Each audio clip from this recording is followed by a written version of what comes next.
오늘 본문에는 인류 역사에 결정적 영향을 끼친 두 인물이 등장합니다. 한 인물은 아담이고 다른 한 인물은 그리스도입니다. 그들은 아주 극과 극이라 할 정도로 완전히 대조적입니다. 아담은 이 세상에 죄와 사망을 끌어들입니다.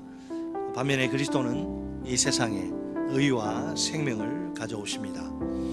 아담을 통한 죽음과 그리스도를 통한 생명이 강력히 대조되는 셈이지요. 다른 말로 하면 죄의 역사와 은혜의 역사입니다. 자, 그러면 아담과 그리스도의 차이는 무엇일까요? 바울이 세 가지를 언급하는데, 첫째, 각각의 행동 안에 담겨있는 동기가 매우 다릅니다. 자, 바울은 아담의 행위를 그 고의적인 죄라는 의미에서 범죄라고 부릅니다. 그렇지만 예수님이 하신 일에 대해서는 거저 주시는 선물이라고 소개합니다. 자, 아담의 행위는 뭐죠? 율법을 어기는 것, 즉 불순종입니다. 반면에 예수님의 행위는 한 의로운 행위이자 순종입니다. 그래서 율법의 요구를 완전히 완벽히 100% 충족시킵니다. 더 이상 율법의 요구, 우리가 충족시켜야 할 율법의 요구는 없어요. 둘째, 두 행동의 결과 역시 완전히 딴판입니다. 동기도 다르고 결과도 딴판. 아담의 불순종은 뭘 가져와요? 죽음을 가져옵니다. 우리가 늙고 병들어 죽는 게 그 자연적인 현상이 아니라 죄의 증상입니다. 죄란 바이러스에 걸려서 그렇게 되는 거예요. 불순종은 죽음을 가져옵니다. 정반대로 예수님의 생명은 뭘 낳습니까? 생명을 낳습니다. 자, 그리스도의 순종이, 그 순종의 효력을 보세요. 아담의 그 불순종이 초래한 그 효력이 어마어마한데, 그리스도의 그 순종이, 그 아담의 불순종이 초래한 그 효력을 완전히 그냥 말소시켜버려요. 말소, 쪽도 못 쓰게 완전히 그냥 말소시켜버려요. 그리고 아담의 불순종은 정죄를 불러옵니다. 불순종 때문에 유죄 선고받고 처형당하는 거죠. 이와는 대조적으로 그리스도의 순종은 의롭다 함을, 무죄 판결, 의롭다 함을 낳습니다. 또 아담의 불순종의 죄로 뭐가 왕노릇합니까? 사람들에게 사망이 왕노릇합니다. 자, 그러나 바울은 그리스도 안에서 뭐라 그래요? 대조라고 그러면 이렇게 말해야 될 것 같은데, 바울은 그리스도 안에서 생명이 왕노릇한다. 왜? 불순종 때문에 사망이 왕노릇한다 그랬으면 그 정반대는 생명이 왕노릇한다 이래야 되는데, 그렇게 말하잖아요. 오히려 우리가 생명 안에서 왕노릇한다고 이야기합니다. 여러분, 차이를 아시겠습니까? 그리스도 안에서 생명이 왕노릇한다 이렇게 말하지 않고 우리가 생명 안에서 왕노릇한다 이렇게 이야기합니다. 이전에는 죽음이 왕노릇을 해서 우리를 노예처럼 속박을 하죠. 저항할 수 없어요. 하지만 이제는 우리가 해방과 자유를 누리게 됩니다. 셋째는 아담과 그리스도의 능력이 서로 다릅니다.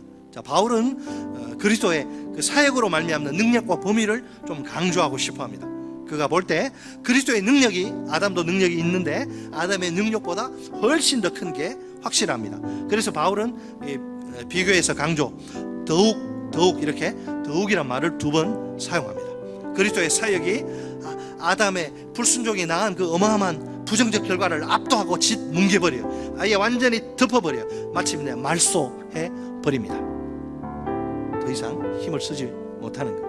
이것이 바로 죄와 은혜 혹은 죄와 선물 사이의 차이입니다. 자, 분명 우리 정죄받아야 됩니다. 우리가 정죄받는 것은 하나님의 공의를 만족시키는 정당한 일입니다. 죄인은 다 벌을 받아야 돼요. 하나님의 공의는 죄인이 형벌받는 것, 곧 정확히 받아야 할 것을 받는 것. 이와는 달리, 그러면 우리가 어떻게 죄인인데 무죄 판결 받았느냐, 어떻게 의롭게 되느냐? 전적으로 은혜의 행위입니다. 자, 여기서 우리는 복음의 아주 중요한 두 가지 핵심 진리를 발견합니다. 우리가 선포하는 복음에는 반드시 이 두 가지 진리가 들어 있어야 합니다. 첫째, 하나님이 거룩하심으로 우리는 우리 죄에 대한 벌을 받아야 합니다. 복음은 우리에게, 끊임없이 복음은 우리에게 이렇게 말하는 거죠. 당신은 믿을 수 없을 정도로 심각한 엄청난 죄에 물들어 있다. 아무리 사소해 보이는 죄라 할지라도 반드시 처벌하는 것이 하나님의 거룩입니다. 여러분, 복음의 출발이 뭐예요? 복음의 출발은 자신의 죄인됨에 대한 뼈저린 처절한 철저한 자각입니다. 내 인생의 종착역은 영원한 지옥 형벌입니다. 이 절망적인 상태에서 어떻게 구원받을 수 있습니까? 하나님이 웬 은혜요 웬 사랑인지 구원자 예수님을 보내주십니다. 그 예수님을 구주와 주님으로 세이비어 구주와 롤드 주인으로 구세주와 주인으로 왕으로 믿고 받아들이면 됩니다. 둘째, 복음이 뭘 우리에게 말하느냐? 하나님이 자비하심으로 그리스도 안에서 우리의 모든 죄가 해결됩니다. 복음이 계속해서 우리에게 외치는 소리가 뭐예요? 당신은 감히 바라지 못할 만큼 그리스도 안에서 완전하게 완벽하게 용납되었다. 복음의 시작은 하나님의 사랑입니다. 이 하나님의 사랑이 품지 못할, 용납하지 못할 죄인은 단 한 명도 없습니다. 우리가 이 두 가지 진리를 꼭 붙들어야 합니다. 만약 한 가지라도 놓쳐버린다면 복음이 주는 이 넘치는 기쁨과 놀라운 행복을 잃어버리게 될 것입니다. 오직 그리스도의 피 묻은 복음 때문에 충분한 기쁨을 누리시길 바랍니다. 오로지 하나님의 사랑의 복음으로 말미암아 충분한 행복을 누리시길 바랍니다.